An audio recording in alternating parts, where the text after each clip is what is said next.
ZOE, das Leben Gottes. Die 6. Woche, 6. Teil. Und wir gehen gleich zurück zu unserem Haupttext. Johannes Evangelium, Kapitel 10. Aber dieses Mal lesen wir Vers 10 und 11. Weil in Vers 11 habe ich ein Geheimnis entdeckt, die ich vorher nicht wirklich bisher gesehen habe. Und das wird das abschließende Gedanken für uns. Und das ist wahrscheinlich das herausfordernde Aspekt von das Ganze. Es ist eine Sache zu lernen über was Gott mir geben möchte. Es ist etwas anderes, wenn wir beginnen zu lernen, zu merken, wie wir das auch weitergeben sollen, mit anderen Menschen teilen sollen. Und so hier in Johannes Kapitel 10, Jesus sagt uns unmissverständlich, warum er kam. Und wir können theologisch viele Gründe auflegen und die wären alle biblisch korrekt, warum Jesus kam. Aber hier hat er selber uns gesagt, könnte man sagen, wenn es gibt eine Hauptpriorität, und vielleicht es gibt mehrere Hauptprioritäten, uns zu retten, uns zu helfen, uns Gott zu zeigen, das hier ist sicherlich ganz weit oben. Er sagte hier in Vers 10, der Dieb, und das war das Problem. Wir haben einen Dieb und merken das nicht. Jemand, der hinter der Kulisse, in der unsichtbaren Welt, der versucht uns immer zu berauben, von uns zu stehlen, unser Vertrauen in Gott kaputt zu machen und sogar unser Leben weg von Gott zu bringen. Das nennt die Bibel Tod. Und er sagte, der Dieb kommt nur, um zu stehlen, zu töten und zu verderben. Jesus sagte, ich bin gekommen, damit sie, das heißt die Menschheit, leben. Und das griechische Wort haben wir entdeckt, ist ZOE. Leben, wie Gott es lebt. Das göttliche Art vom Leben. Das Leben Gottes. Ich bin gekommen, damit das Leben Gottes alle Menschen erleben könnte. Dass sie Leben haben und es im Überfluss haben. Ein erfülltes Leben. Aber jetzt lesen wir den nächsten Satz. Ich bin der gute Hirte. Der gute Hirt lässt sein Leben für die Schafe. Na, das war für mich eine neue Entdeckung. Der gute Hirte lässt sein Leben. Wisst ihr welches Wort? Und wir haben 3 Hauptworte bisher studiert. Übersetzt Leben. Das erste war Bios, dieses natürliche, dauerhaftes Leben. Das zweite war Psyche, das ist unsere Seele, unsere Emotionen, wo wir unsere Beurteilung, unsere Gedanken erfassen. Und dann ZOE, das, was nur von Gott kommen kann durch seinen Sohn Jesus. Ewiges Leben, erfülltes Leben. Leben, es ist nichts anderes, als was Jesus uns lehrte in der Vater unser. Dass dein Wille im Himmel geschieht auf die Erde. So wie es ist im Himmel, so es auch sein sollte auf die Erde. Und dass wir unser Leben, dieses himmlische Leben ausleben. Es klingt fast utopisch, aber das ist der Wille Gottes für jeden Mensch. Und deswegen ist Jesus gekommen. Und dann sagt er diese erstaunliche Aussage. Ich bin der gute Hirt.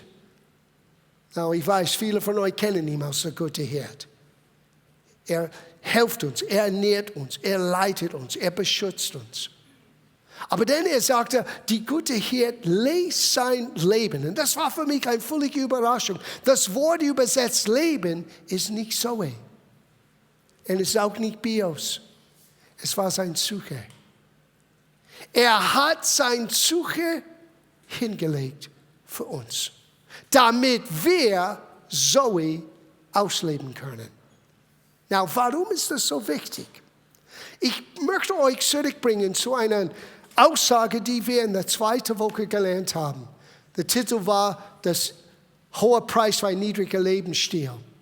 Und wir haben damals in Matthäus Evangelium Kapitel 10 gelesen. Möchte ich das nochmal lesen? Das ist Vers 39.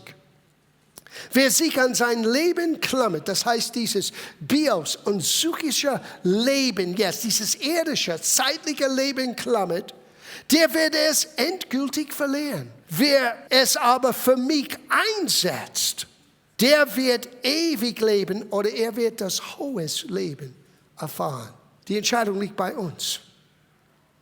Jesus zeigte uns, dass er der gute Hirte war, indem er sein ich-bezogenes Leben, darf ich das sagen für Psyche? Das Wort Psyche heißt seelisch, Überlegung. Und der natürliche Mensch ist ziemlich ich-bezogen. Und das Ganze fängt an, wenn wir beginnen zu merken, was Gott uns gegeben hat, als wir sagten, Jesus, komm in mein Leben, schenk mir ein neues Leben. Das beginnt etwas in uns. Man nennt das eine Veränderung. Werdet verändert. Und deswegen ist es so wichtig, dass wir unsere Gedanken neu formen, weil wir haben bis hier ein ich-bezogenes Leben ausgelebt und dann kommt Jesus. Und er beginnt in uns zu wirken, dass wir gehen von nur ein Bios und Psyche, ich-bezogenes Leben, zu einem Bios-Psyche, aus dem ZOE ein Gott-bezogenes Leben auszuleben. Und wenn es ein gottbezogenes Leben ist, dann hat Gott immer an den Menschen in sein Fokus, die wir helfen sollen, die wir segnen sollen, die wir unterstützen sollen. Und für uns ich-bezogene Menschen, diese Verwandlung zu machen, dass ich nicht mehr ich-bezogen, sondern Gott fokussiert bin, das ist herausfordernd. Und Jesus musste sogar das selber vollziehen. Er hat sein Leben, sein Ich-bezogenen, sein Psyche, nicht sein ZOE.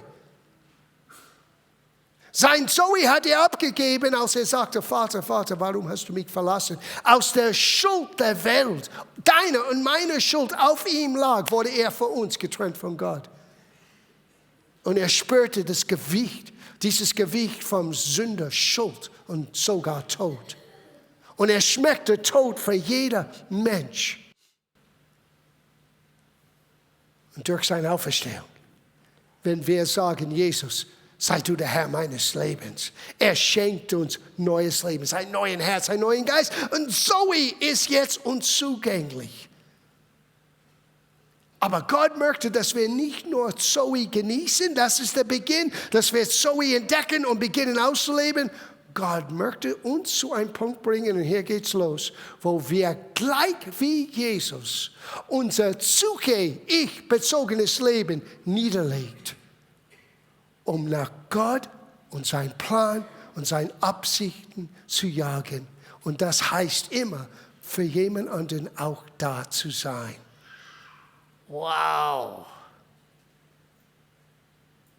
So, wir zielen auf ZOE und ZOE bringt uns wieder zu einer neuen Art von Psyche, eine neue Art von, ich bin nicht mehr selbstbezogen. Ich bin jetzt Gott fokussiert. Ich bin jetzt an den Menschen fokussiert. Und Jesus sagte, wenn du klammerst an dieses eigenen, irdischen, begrenzten Leben, du wirst es endgültig irgendwann verlieren. Aber wenn du bereit bist, dein Leben für mich einzusetzen, du wirst das gewinnen, weil da beginnt ZOE bemerkbar zu sein in dir.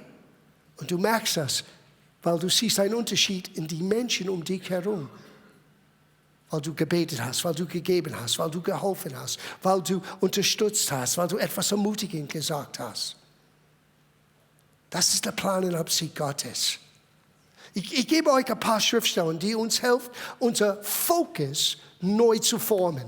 Kolosserbrief, Kapitel 3, Vers 1.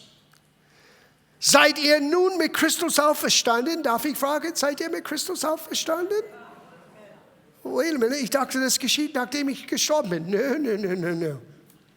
Wenn du nicht jetzt auferstanden bist mit Christus, dann später ist es zu spät. Sieh, sobald ich sagte, Jesus, komm in mein Herzen, etwas wurde vollzogen. Nicht nur habe ich einen neuen Geist empfangen, der alte John ist gestorben. Nicht mehr da. Deswegen hat der Tod keine Macht mehr über uns. Der physische Tod sollte uns nicht beängstigen. Warum? Wir sind schon gestorben. Wie kann ein gestorbener Mensch schon Angst haben vor dem Tod? Es ist schon vollzogen. Es ist nur ein Ortswechsel. Von Feldkirchen nach München. Aber dieser Ortswechsel ist irdisch, himmlisch. Zeitlich, ewig. vergänglich, unvergänglich. That's it. Es ist ein Schritt in die Ewigkeit. Ein Schritt nach vorne. Und dann werden unsere Augen aufgemacht sein und wir werden sagen, oh mein Gott, das habe ich nicht erwartet. Aber Gott hat einen Plan für uns hier. Mein Punkt ist, du bist schon auferstanden mit Christus. Schon jetzt, wenn du an Jesus glaubst, du bist mit ihm gestorben, begraben und mit ihm auferstanden und jetzt mit ihm versetzt. Deswegen setze ich mich hin. So erinnere ich mich immer daran, ich bin versetzt mit Christus jetzt. Wow. Und dann sagt er, wenn du mit Christus auferstanden bist, so such das, was im Himmel ist, was droben ist, wo Christus ist. Sitzen zu dem Rechten Gottes. Trachtet nach dem, was droben, nicht nach dem, was auf Erden ist. Es ist sehr schwierig. Es klingt so schön an Sonntag in der Kirche, dieser Satz zu sagen, aber versuche das in deinen Alltag. Ich meine, wir leben auf der Erde. Wir sind umgeben mit natürlichen, irdischen Dingen. Und Gott hat alles geschaffen für uns, dass wir, es heißt sogar genießen. Der Punkt ist aber, wenn diese Dinge sind wichtiger für uns, als was Gott durch unser Leben tun möchte, dann beginnen wir wieder auf das alte, ich-bezogene Suche zu klammern. Das Geheimnis ist loszulassen und Gott Raum zu geben und ZOE auszuleben. Noch eine Gedanken hier. Philipperbrief, Kapitel 2, Vers 5. Denn ihr sollt so gesinnt sein und ihr sollt auch so denken, wie Jesus Christus auch war. Sieh, so war das Geheimnis, wie er kam auf die Erde für uns. Wie er sein Suche, sein ich-bezogenes Leben abgegeben hat, damit wir ZOE-Leben gewinnen könnten. Welche, da er sich in Gottes Gestalt befand, es nicht wie einen Raub festhielt, Gott gleich zu sein. Es war kein negative oder falsche oder lüge Aussage zu sagen, wenn du mich gesehen hast, hast du den Vater gesehen. Er ist Gott der Sohn. Aber hier ist eine erstaunliche Tatsache über Jesus. Und manchmal, das ist nicht verstanden bei den meisten Christen. Obwohl er Gott der Sohn ist und in derselben Gestalt war, er diente nicht für diese kurze Zeit auf der Erde als Gott der Sohn. Er lebte als Mensch. Hört das nächste Teil des Satzes. Sondern sich selbst entäußerte. Die Gestalt eines Knechtes annahm und die Menschen ähnlich wurde und in seiner äußeren Erscheinung wie ein Mensch erfunden. Sich selbst verniedrigte und gehorsam wurde bis zum Tod, ja bis zum Kreuzestod. Jesus, Gott, der Himmel und Erde geschaffen hat, der gleich mit dem Vater ist, der gleich mit dem Heiligen Geist ist, hat sich selber entäußert. Das heißt, seine Herrlichkeit, seine göttliche Fähigkeit, er hat es im Himmel gelassen. Und er kam auf die Erde als einer von uns. Und er zeigt uns, wie wir gewöhnliche Menschen, wenn wir mit Gott leben und aus diesem ich-bezogenen Suche-Leben in das ZOE-Leben hineinkommen, wo es Gott fokussiert ist, was wir tun können.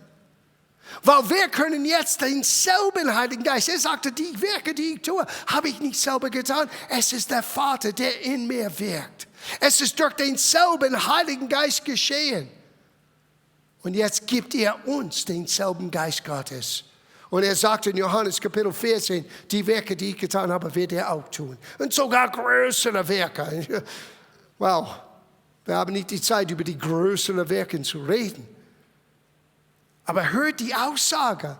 Nicht nur die Werke, die Jesus getan hat, sogar größere wird er tun. Nicht der Pastor, nicht der Apostel, nicht der große Werk. Du, ich, wir.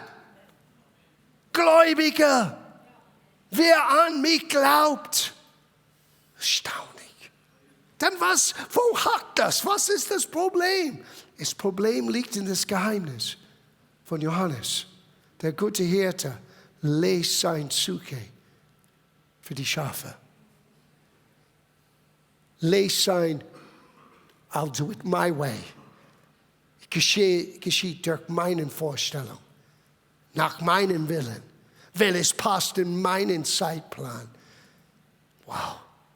Jesus hat gesagt, das lasse ich, das habe ich begraben, weil ich bin gekommen, damit du ZOE hast. Und jetzt sollten wir so gesinnt sein, sollten wir denken, wie Jesus dachte. Er kam nicht gedient zu werden, sondern zu dienen.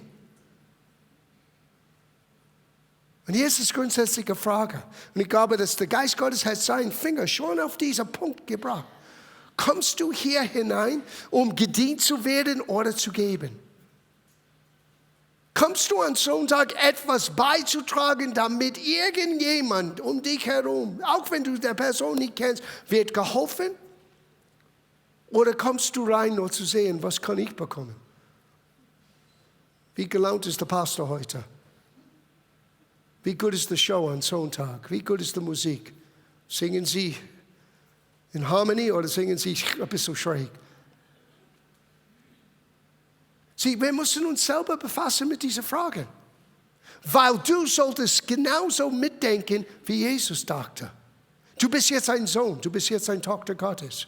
Du bist jetzt in einer königlichen Familie. Du bist jetzt ein Priester vor Gott. Du bist jetzt versetzt mit Christus. Du sitzt jetzt in eine Position, eine Stellung von Autorität. Das bist du. Was machst du damit? Setze ich mich hin und sage, Herr, wer putzt meine Schuhe? Oder sagst du, auch ich möchte wie Jesus. Und ich bin auch bereit. Ich werde nie und nimmer so gut wie der gute Hirte sein. Aber das ist nicht nur für Pastoren. Das ist für uns alle. Ich möchte lernen, was es heißt, ihm nachzufolgen. Das heißt, Herr, helf mir, mein Zuge, meinen Willen niederzulegen, wie Jesus sein Wille niedergelegt. Denk am Garten. Im Garten Gethsemane, wo er geschwitzt hat und es war wie Blut. Und das sagt die Ärztin. Wenn ein Mensch unter Wahnsinnsstress, könnte sein Blutzellen zerplatzen und sein Schweiß wird gemischt mit Blut. So viel Druck. Ich möchte euch jetzt sagen etwas. Das war der Beginn deiner Rettung, Nummer 1. Nummer 2, da hat Jesus das Kreuz überwunden. Da. Nicht mit dem Nagel, nicht mit der Peitsche. Er hat das alles erduldet, weil das Ganze wurde gewonnen in Gethsemane, als er seelisch, als sein Suche, sein Wille beiseite geschoben hat und sagte, Gott, nicht mein Wille, sondern dein Wille geschehe. Und solche Leiden fordert er von keinem. Nicht in diesen Form. Niemand könnte leiden wie er. Und es war nicht der physische Leiden allein. Wir können nie wirklich vorstellen, was es heißt für Gott, der Sohn, der immer da war, seine Herrlichkeit und seine Göttlichkeit abzugeben und getrennt von dem Vater zu sein. Wir können das nicht begreifen. Sorry. So gut wie wir das versuchen, vergiss es. Aber wir können es annehmen. Und wir können unser Bestes geben, das auszuleben. Da ist das Geheimnis von echtes, erfülltes ZOE-Leben. Nicht das für dich behalten, nicht nur selber genießen, sondern das anzunehmen und wie der gute Hirte deinen Ich-Bezogenen abzugeben, ihm nachfolgen und da zu sein wie jemand anderen. Christentum. Nimm dein Kreuz auf dich und folge mir nach. Hat er nicht sein Kreuz. Du kannst sein Kreuz nicht tragen. Sein Kreuz würde zu schwer sein. Du würdest kaputt gehen unter sein Kreuz. Er hat den Schuld der Welt getragen, den Schmerz der Welt, den Leiden der Welt, der Krankheit der Welt. Das erwartet Gott nicht von dir. Aber dein Kreuz und mein Kreuz ist eine Grundsatzentscheidung zu treffen. Ich wird so leben, wie Jesus lebte, nicht ich bezogen, sondern Gott fokussiert zu sein. Dein Wille zu tun, oh Herr. Und manchmal ist es nur eine kleine Geste. Manchmal ist es nur in der Mitte der Nacht, steh auf und bete. Manchmal ist es nur, geh zu dem Nachbar. Leite ein, bring mit, wo Gott den Mensch verändern kann. Solche Dinge. ist den Ausdruck von einer veränderten Suche. Nicht mehr ich bezogen, sondern Gott, hilf mir, dein Wille zu erkennen und zu tun. Für Jesus hieß, zum Kreuz zu gehen. Jesus hat sein Blut für uns an 3 Orten hingelegt. Die meisten verstehen das nicht. Wir sind ein dreiteiliges Wesen, Geist, Seele und Leib. Deswegen hat Gott das alles für uns getan. Und deswegen hat er diesen Preis am Kreuz bezahlt. Wir schließen ab in Vers 12. Philipperbrief 2, Vers 12. Darum, meine Geliebten, wie ihr alle Zeit gehorsam gewesen seid, nicht allein in meiner Gegenwart, sondern jetzt noch viel mehr in meiner Abwesenheit. Vielleicht soll ich das sagen über uns am Ende des Gottesdienstes. Nicht nur, dass ihr brav seid am Sonntag während der Gottesdienst, sondern auch diese Woche, wo immer ihr hingeht, auch wenn ihr nicht hier werdet, vollendet eure Rettung mit Furcht und Zittern. What? Ja, es gibt einen Job, es gibt eine Arbeit für dich. Gott hat alles vorbereitet, aber die Entscheidung, deine Rettung zu vollenden. Was meint ihr? Dass die Auswirkung deiner Rettung wird zu gelten kommen in deinen Alltag. In anderen Worten, dass du und ich werden lernen, reife Christen zu sein, dass wir lernen, unsere Suche beiseite zu legen, ich bezogen, und wir ziehen das an, wie Jesus, ein gottfokussierte Suche zu haben, damit ZOE ausgelebt werden können. Vollendet eure eigenen Rettung. Das ist eine Aufgabe für jeder Mensch persönlich. Aber denke nicht, dass du das ohne Gott schaffst. Hoffnungslos, liest der nächste Satz. Denn ist ein Brückenwort, ein Verbindungswort. Denn Gott ist es, nicht deine Leistung, nicht dein Fleisch. Es braucht nur deine Entscheidung und vergesst nicht, es ist Gott, der in euch sowohl das Wollen als auch das Vollbringen wirkt nach seinem Wohlgefallen. It's God. Er braucht nur deine Bejahrung. That's it. Okay, Herr, helf mir. Und Gott sagte, auf das habe ich gewartet. Now, ich werde kein guter Hirt sein, wenn ich euch nicht vorwarne. Wenn du sagst, Gott, lass dein Wille geschehen, benutz mein Leben, komm bitte nicht mit Wein und sage, ich fühle mich, dass ich ausgenutzt bin. Du hast gebetet, Gott, benutzt mein Leben. Ja, aber die Leute, die sagen nie Dank. Well, willkommen in der christlichen Welt. Aber du musst dich selber daran erinnern. Für wen machst du das überhaupt? Für Jesus oder gesehen zu werden? Wenn du das für Jesus tust, hey, du hast schon deinen Lohn. Er wird, wenn du vor ihm stehst, sagen, gut gemacht, du treuer Knecht. Mehr kannst du nicht erwarten als Belohnung. Aber wenn wir tun es nur, Menschen zu gefallen, wenn wir tun es nur, gesehen zu werden, wenn wir tun es nur, geschätzt zu werden, irgendwann wirst du so frustriert und enttäuscht sein, du gibst auf. Aber vergiss nicht, was er sagte. Denn es ist Gott. Denn es ist Gott. Und er bewirkt in uns. Wir müssen es nur Raum geben. Das Wollen und das Verlangen. Beides. Sieh, diese Impulse, etwas zu tun für Gott. Nicht diese Impulse, etwas für dich zu tun. Jetzt kannst du das ziemlich unkompliziert voneinander trennen. Was ist Suche, John bezogen? Was ist aus der ZOE geboren? Ein gottfokussiertes Sein. Wenn es mich verherrlicht, wenn es mich ganz glücklich macht, well, aber wenn es jemandem hilft, auch wenn es nicht, was ich gerade jetzt tun wollte, das ist ein gutes Zeichen. Am richtigen Ort, zum richtigen Zeit.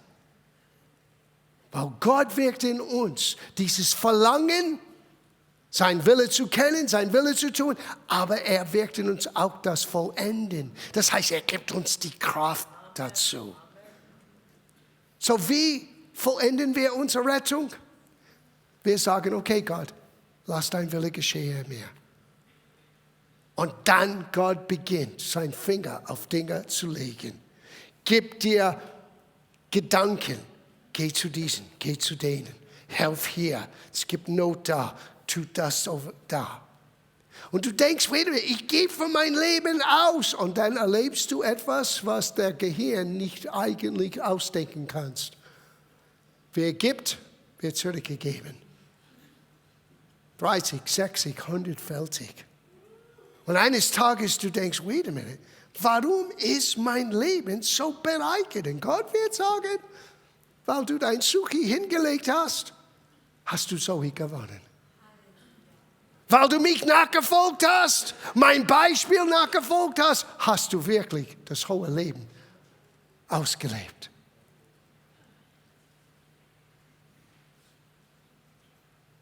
So dieses Fürchten, Zittern, was heißt das? Es heißt mit einer gewissen Ehrfurcht. Wir spielen nicht mit Gott. Gott ist nicht mein Kumpel. Er ist mein bester Freund, er ist nicht mein Kumpel. Ich kann nicht simpel mit Gott umgehen. Ich kann nicht ganz locker mit Gott umgehen in dem Sinne, dass ich vergesse, mit wem ich zu tun habe. Manchmal, es trifft mich auch während der Lobpreis oder im Gebet, mit wem ich zu tun habe. Vor wem ich wieder eines Tages stehen. Und ich sage dir, das bewirkt etwas in mir. An meinen Ecken und Kanten. Dies ist das Fürchten, Zittern. Das ist dieses Ehrfurcht, was wir nie verlieren sollen. Es ist gut zu wissen, er ist dein bester Freund. Es ist gut zu singen, Jesus, du bist mein Jesus. Das stimmt. Aber vergesse niemals, die Sonne, der Mond, die Sterne, die Hügel, die Berge. Alles wurde von ihm geschaffen. Alles gehört ihm. Alles wird sein Knie vor ihm beugen, weil er ist der Herr über alle Herren und König aller Könige. Und wir dürfen ihm Raum geben. Wir dürfen die Suche abgeben, wie er das getan hat, damit anderen Menschen aus unser erfülltes Leben Gott erkennen können. Are you ready? Are you ready? Are you ready? Bist du bereit, ZOE wirklich zu ergreifen? Ergreifen. ZOE, hat Paulus gesagt. So macht man das. Denk wie Jesus. Folge sein Beispiel nach. Lege das Ich-Bezogene ab und gewinne eine neue Art von Leben.